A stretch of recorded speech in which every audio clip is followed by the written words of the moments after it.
Hello everyone, welcome back to my YouTube channel. To my returning subscriber, thank you. And if you are just coming across my video, please like, share and subscribe to my YouTube channel.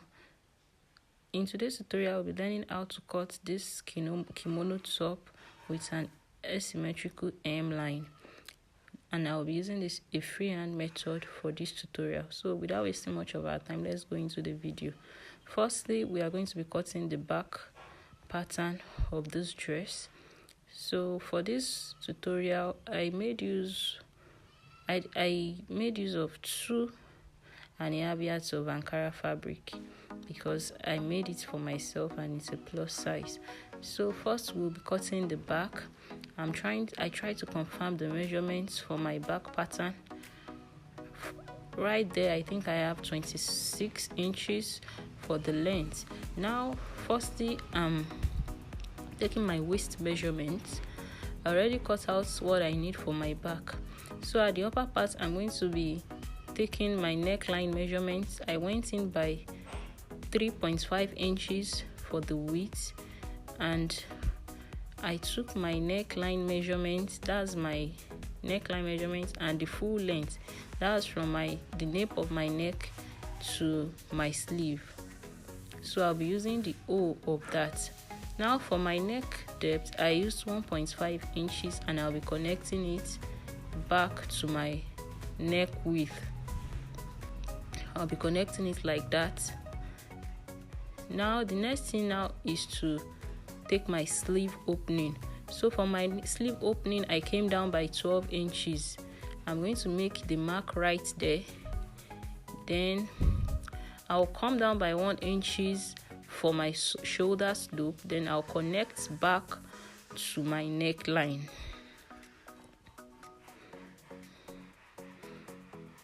I'll connect it back to my neckline as you see me doing. Then the next thing now is for me to take my bust measurements and my waistline measurements. So for my bust, I'm going to be dividing my bust by 4. Then I will add 1 inch for ease, and I will also add 1 inch for my sewing allowance. 1 inch for ease, 1 inch for sewing allowance for the waist and the bust. So I'm placing it on the waist. I took my waist measurements and added my ease allowance with my sewing allowance. I will also take it to the hem line, take my hip measurements divided by 4. Then I will add 2 inches for my ease and sewing allowance. Then what I'll do now is I'll connect it together. I'll connect together now.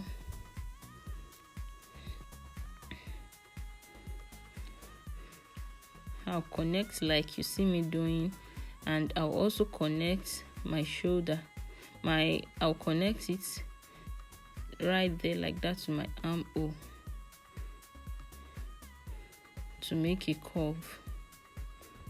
Now the next thing for us to do now is to cut it out.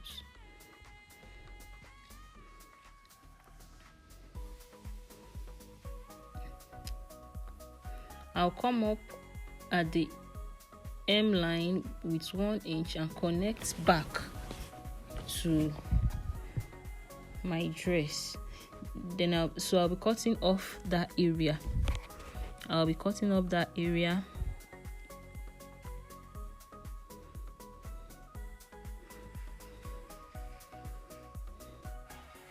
I'll take my scissors and I cut.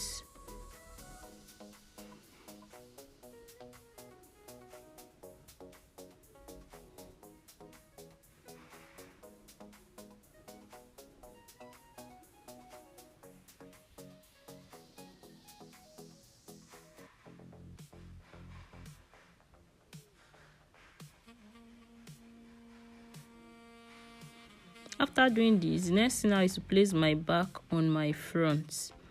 I'm going to be cutting my front with my back. So here I already placed my back on my front pattern. My front is a bit longer, is a bit longer than my back.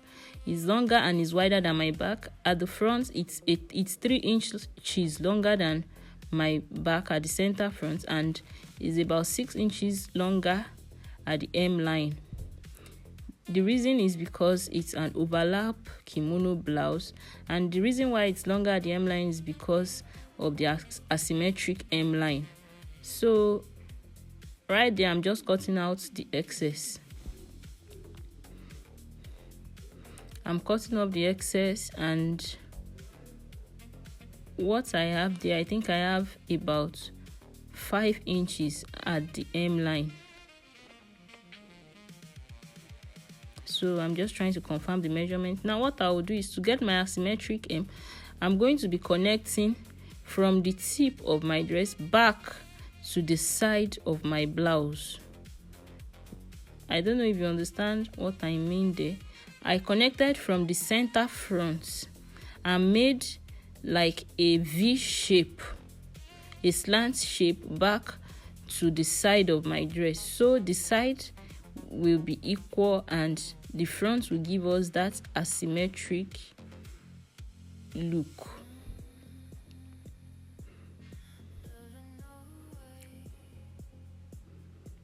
So the next thing now is to work on the neck area. I'm going to be cutting out the sides, the excess we have at the side. I'll cut out the neckline too.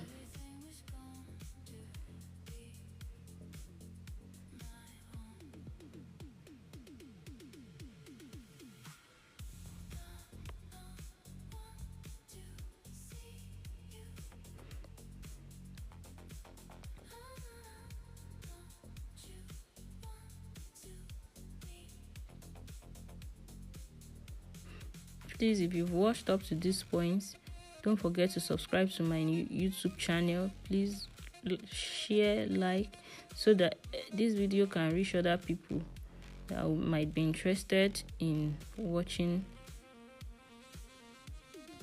in learning from us.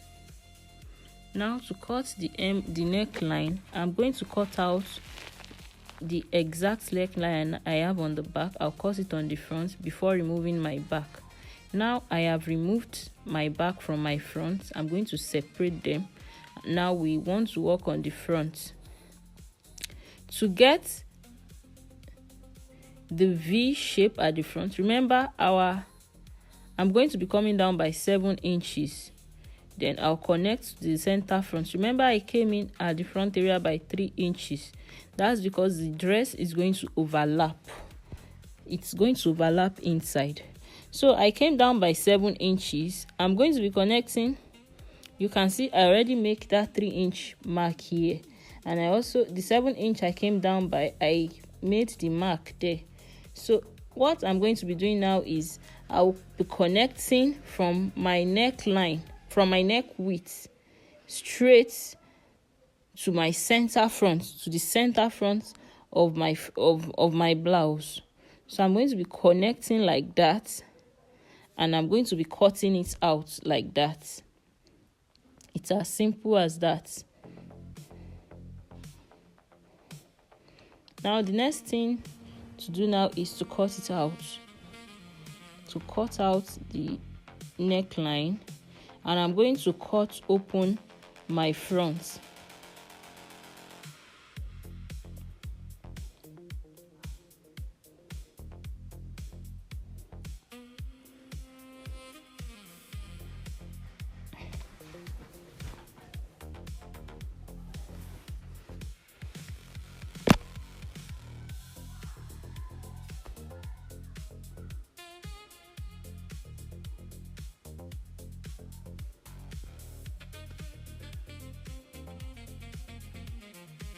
Now I'm going to be placing it on each other for us to see what we are talking about, so you can see what we have now.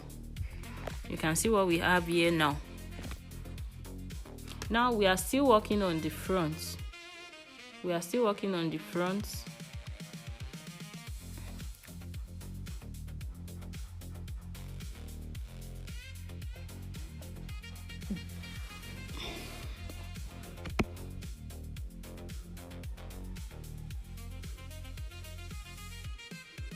The next thing to do now is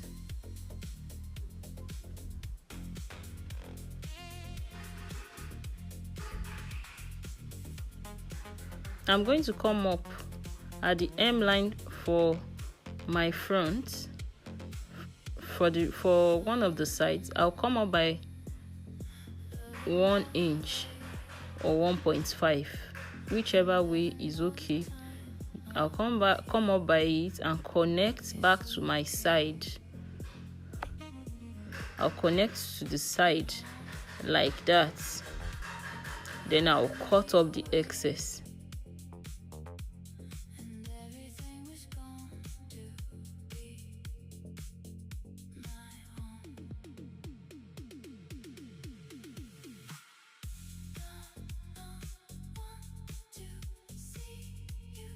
Now the next thing now is to come in by about 1 inch or 1.5 inch on one of the front piece, then mark into a slant and connect straight up like you see me doing. Make it a slant just like you see me doing, and you cut off the excess.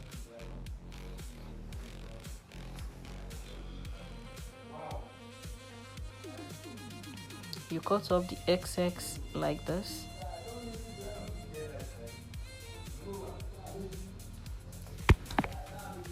Now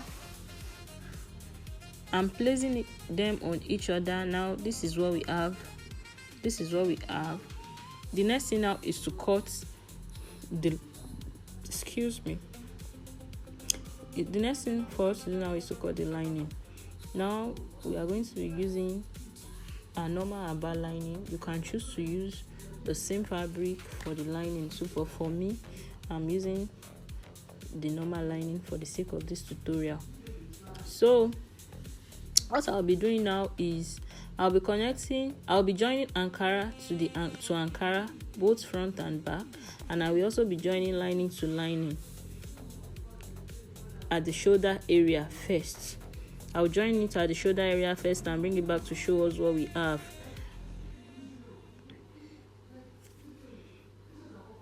After joining at the shoulder area like this, the next thing now is to pin down right side facing each other. You are going to place right side facing right side and you pin it down so that we can turn it inside out. I'm going to be pinning it now with my pins so that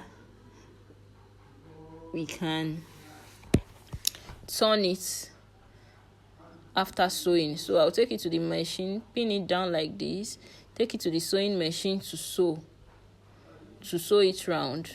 It's been pinned round here. It's been well arranged and pinned. I've finished sewing here. So I have a little opening at the side there. I'll just bring it out from there. I already turned it out here. Now for my belt, unfold, I have 2.5 inch. It's a 5-inch strip belt.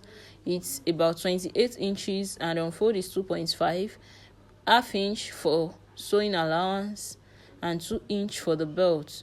So I'll also take this to my sewing machine to sew and bring it back to show us what we have.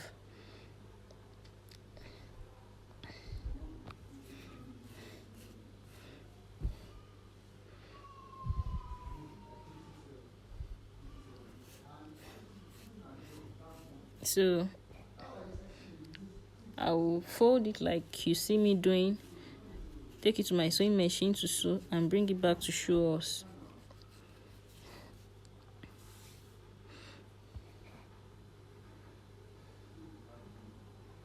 So I'm going to turn it inside out like this.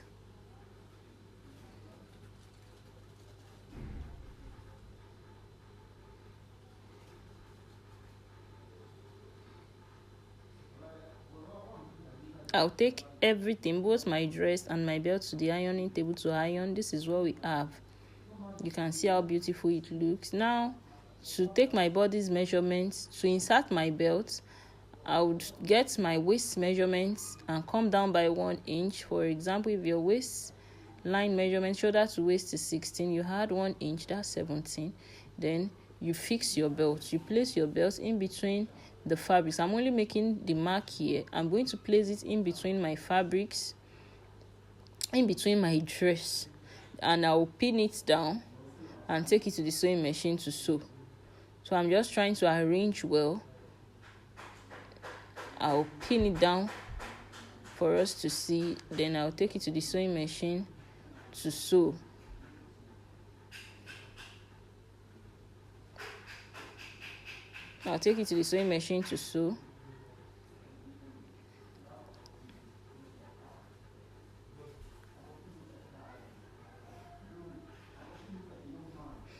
So remember, our sewing allowance is 1 inch. I'm going to sew with 1 inch from my armhole area down to my hem line, like that, and I'll bring it back to show us. So voila, we are done. This is what we have. You can see how beautiful this looks. So this is a kimono blouse. You can just close it at the chest area with your brooch, just like you see on the thumbnail, or insert your press button. I'm going to be inserting this press button inside. I'm going to show you where to insert the button, just that area. You put it there. Then at that point where I'm placing my finger, you can use your brooch or you use a cover button. For me, I used a brooch. In the video you saw, I used a brooch for mine. So if you've watched up to this point, thanks for watching. Thank you.